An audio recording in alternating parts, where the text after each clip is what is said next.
بسم اللہ الرحمن الرحیم۔ السلام علیکم۔ ہمارے چینل MS وائس آفیشیل پر ہم آپ کو خوش آمدید کہتے ہیں۔ صلاح الدین ایوبی نے ہزاروں انسانوں تک اپنی آواز پہنچانے کے لیے عجیب و غریب انتظام کیا تھا۔ ہر 10-15 گز کے فاصلے پر بلند آواز رکھنے والے نقیب کھڑے کیے گئے تھے جو صلاح الدین ایوبی کی زبان سے ادا ہونے والے الفاظ عوام تک پہنچاتے تھے۔ والی مصر نے کہا، اب وہ بولیں گے جن کی زبانیں بند کر دی گئی تھیں۔ میں تمہاری کھوئی ہوئی عزتیں واپس نہیں لا سکتا، مگر اتنا یقین دلاتا ہوں کہ آئندہ کسی کی بیٹی بے آبرو نہیں ہوگی، چاہے وہ غیر مسلم ہی کیوں نہ ہو۔ اگر ایسا کوئی واقعہ پیش آ جائے تو تمہیں اجازت ہے کہ سر عام میرا گریبان پکڑ سکتے ہو۔ شدت جذبات سے صلاح الدین ایوبی کی آواز بھرائی ہوئی تھی اور آنکھوں سے مسلسل آنسو بہہ رہے تھے۔ میں تمہارے ان غیور لڑکوں کو واپس نہیں لا سکتا جنہیں عین عالم جوانی میں زیر خاک سلا دیا گیا، لیکن اگر آج کے بعد کسی ظالم امیر کا خنجر تمہارے کسی نوجوان کی شہ رگ تک پہنچتا ہے تو اس کے خون کا الزام میری گردن پر۔ ہاں، یہ ممکن ہے کہ تمہارے جلے ہوئے گھر دوبارہ تعمیر کرا دیے جائیں۔ صلاح الدین ایوبی کے اس اعلان سے وحشت زدہ چہروں پر اطمینان اور سکون کی ہلکی سی لہر ابھری، مگر اس کے ساتھ ہی ایک نوجوان نے والی مصر سے سوال کیا، اگر آپ واپس چلے گئے تو وہی درندے دوبارہ لوٹ آئیں گے جو اس وقت آپ کے خوف سے اپنے محفوظ غاروں میں روپوش ہو گئے ہیں؟ اس نوجوان کے سوال کا جواب دیتے ہوئے صلاح الدین ایوبی نے کہا، میں تمہیں ان درندوں کے رحم و کرم پر تنہا چھوڑ کر نہیں جاؤں گا۔ بفضل حق تعالی میں نے ان کی واپسی کے تمام دروازے بند کر دیے ہیں اور وہ آج کل جن محفوظ غاروں میں روپوش ہیں انشاءاللہ انہیں بھی بہت جلد کھود ڈالوں گا۔ پھر تمہارے مجرم تمہاری ہی عدالت میں کھڑے ہوں گے۔ تم سب پر اللہ کی سلامتی ہو۔ یہ کہہ کر صلاح الدین ایوبی ممبر سے نیچے اتر آیا اور پورا میدان اخضر دعائیہ کلمات کے شور سے گونجنے لگا۔ اگرچہ صلاح الدین ایوبی نے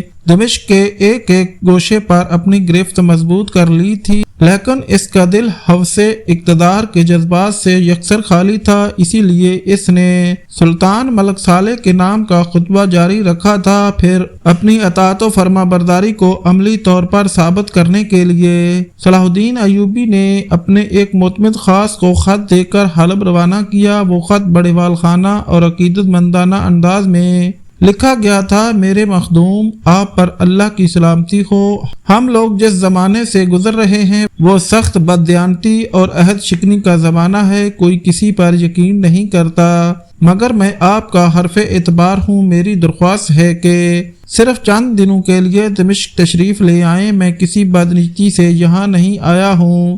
مجھے اہل دمشق نے دعوت دی تھی کہ میں ان کی فریاد کو پہنچوں اور انہیں صفاق و بدکار عمرہ کے ظلم و ستم سے نجات دلاؤں۔ مجھے افسوس ہے کہ ان نمک حرام عمرہ نے جن کی گردنوں میں سلطان عادل کا طوق غلامی ہے آپ کو رعایا سے دور رکھا۔ میری خواہش ہے کہ ایک بار میرے ہمراہ دمشق کے گلی کوچوں میں پھر کر ان ستم رسیدہ انسانوں کی تالیفیں قلب کر دیجئے جنہیں بہت ستایا گیا ہے۔ اس کے ساتھ ہی وہ منظر اپنی آنکھوں سے دیکھ لیجئے کہ آج بھی تمام مساجد میں آپ ہی کے خطبات کی گونج سنائی دیتی ہے۔ خاندان زنگی کا ادنا خادم صلاح الدین ایوبی۔ جب والی مصر کا یہ محبت نامہ حلب کے دربار میں پڑھا گیا تو مشتاقین اور دوسرے غدار عمرہ کے ہوش و حواس اڑ گئے۔ ان لوگوں نے فوری طور پر صلاح الدین ایوبی کے قاصد سے کہہ دیا کہ چند روز میں اس کے خط کا جواب مصر پہنچ جائے گا۔ پھر قاصد کے جاتے ہی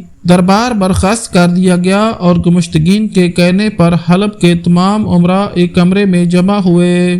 قطب الدین بن حسان نے صلاح الدین ایوبی کا خط کئی بار بآواز بلند پڑھا اور اپنے عمرہ سے کہا کہ اس مکتوب کے رموز و نکات پر روشنی ڈالیں۔ کمرے کی فضا پر شہر سکوت طاری تھا اور تمام عمرہ غور و فکر میں ڈوبے ہوئے تھے۔ نو عمر ملک صالح بڑی حیرت سے اپنے ہر امیر کا چہرہ دیکھ رہا تھا۔ آخر بہت غور و غوص کے بعد گمشتگین اور دوسرے عمرا نے بیک زبان کہا، یہ سلطان ذیشان کے خلاف ایک گہری سازش ہے۔ اگر صلاح الدین خاندان زنگی سے مخلص و وفادار ہوتا تو دمشق کے معاملے میں مداخلت ہی کیوں کرتا؟ وہ اسلام کے نام پر سلطنت نوریہ کے سادہ لو عوام کو سیاسی فتنہ گروں کی چالوں سے بے خبر سلطان ملک صالح نے اپنے امراء کا تبصرہ سن کر چہرے سے یہ تاثر دیا کہ جیسے وہ سچ کہہ رہے ہیں۔ مکار گمشتگین نے اپنے نادان آقا کی اس کیفیت سے فائدہ اٹھاتے ہوئے ایک اور بھرپور ضرب لگائی۔ سلطان ذیشان، اس کا تو یہ مطلب ہے کہ جیسے ہمارے دلوں میں اپنے مذہب کے لیے کوئی جذبہ اور کوئی تڑپ ہی نہیں، بلکہ صلاح الدین کے اقدامات سے تو یہ ظاہر ہوتا ہے کہ جیسے ہم لوگ کافر ہیں۔ یہ کہتے کہتے منافق گمشتگین نے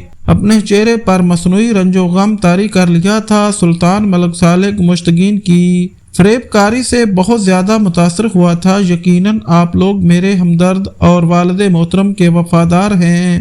اس نازک صورتحال میں آپ لوگ جو فیصلہ کریں گے وہ میرے لیے قابل قبول ہوگا۔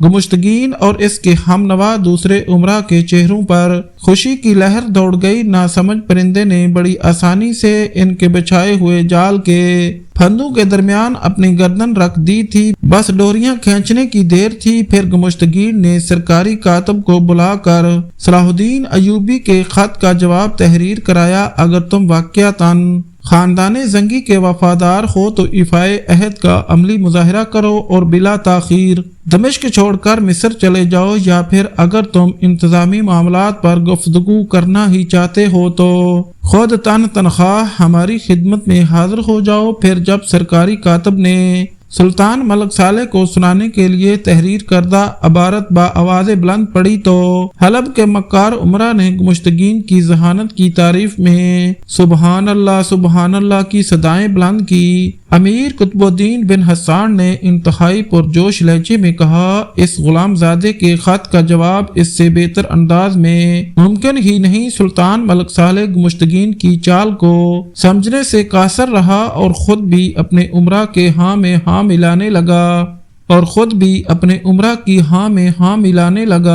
پھر جب سلطان ملک صالح کا قاصد دمشق کے دربار میں پہنچا تو صلاح الدین ایوبی تخت سے کھڑا ہو گیا۔ تمام حاضرین دربار اور صلاح الدین ایوبی کے جانسار سپاہیوں نے اپنے سربراہ کے اس عمل کو بڑی حیرت سے دیکھا۔ صلاح الدین ایوبی پیدائشی طور پر ایک انتہائی حساس انسان تھا۔ اس نے حاضرین کی اس کیفیت کو ان کے چہروں سے چند لمحوں میں پڑھ لیا، پھر بآواز بلند سلطان ملک صالح کے قاصد کو مخاطب کرتے ہوئے کہا، تم جب واپس حلب جاؤ تو یہ واقعہ سلطان معظم کے گوش گزار کر دینا کہ میں تمہارے احترام میں اس لیے کھڑا ہوا ہوں کہ تمہیں میرے آقا زادے سے ایک نسبت خاص ہے، ورنہ بااختیار سربراہ کسی قاصد کے احترام میں کھڑے نہیں ہوتے۔ یہ کہہ کر صلاح الدین ایوبی دوبارہ تخت پر بیٹھ گیا۔ پھر اس نے بڑی عقیدت کے ساتھ سلطان ملک صالح کے خط کو بوسہ دیا اور پھر اسے کھول کر پڑھنے لگا۔ خط کی ابتدائی سطر میں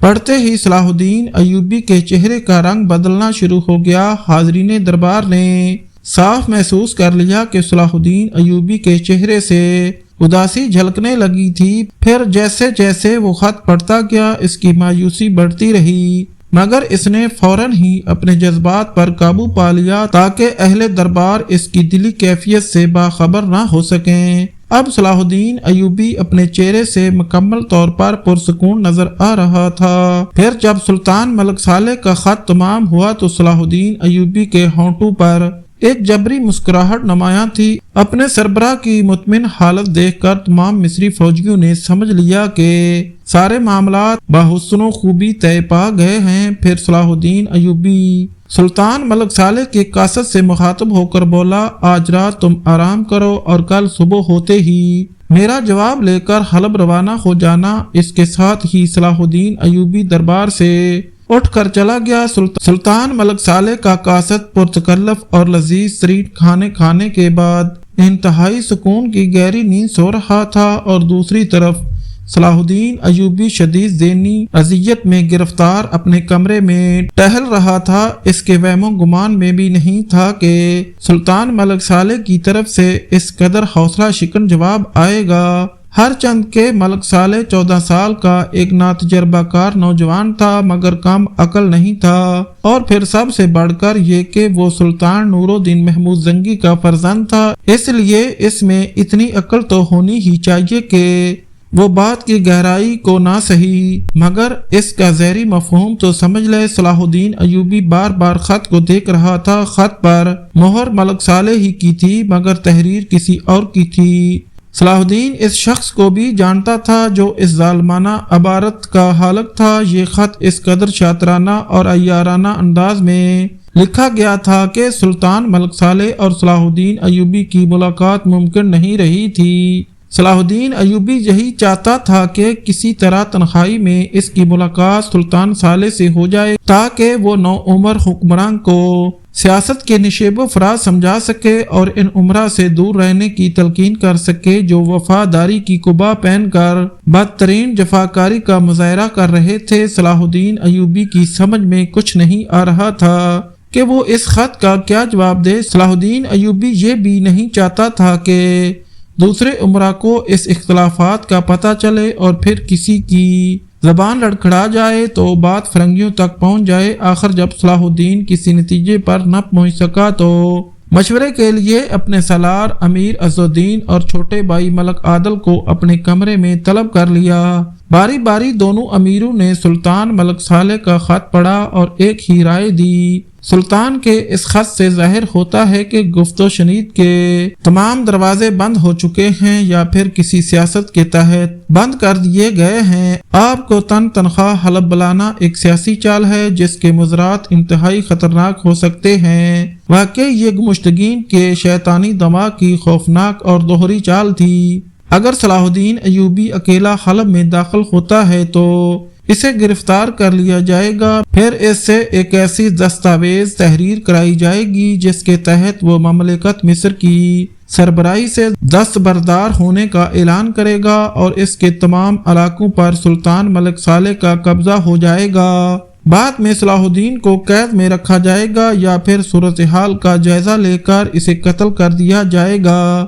گمشتگین کی اس چال کا دوسرا پہلو نسبتاً کم خطرناک تھا مگر اس کے سوچے ہوئے سیاسی منصوبے کو تکمیل تک پہنچانے کے لیے کافی تھا۔ گمشتگین کے خیال میں اگر صلاح الدین ایوبی تنہا ملک صالح سے ملنے حلب نہیں آتا تو پھر سلطان ملک صالح پر بڑی آسانی سے یہ بات ثابت کی جا سکتی ہے کہ وہ سلطنت نوریہ کا غدار ہے اور سلطان عادل کی حکومت پر قبضہ کرنے کا خواب دیکھ رہا ہے۔ دونوں صورتوں میں گمشتگین کی کامیابی تھی اور وہ آئندہ پیش آنے والے واقعات سے ایک خاص لذت محسوس کر رہا تھا۔ آخر طویل بحث و مباحثے کے بعد صلاح الدین ایوبی نے امیر عز الدین اور ملک عادل کے مشورے سے سلطان ملک صالح کے خط کا جواب اپنے قلم سے تحریر کیا۔ مجھے نہایت افسوس ہے کہ سلطان معظم نے میری وفاداری اور عقیدت پر بدترین شک کیا بلکہ میرے جذبات کا خون ہی کر ڈالا۔ شاید آپ کو معلوم نہیں کہ میرے اور سلطان عادل کے درمیان ایک معاہدہ تھا کہ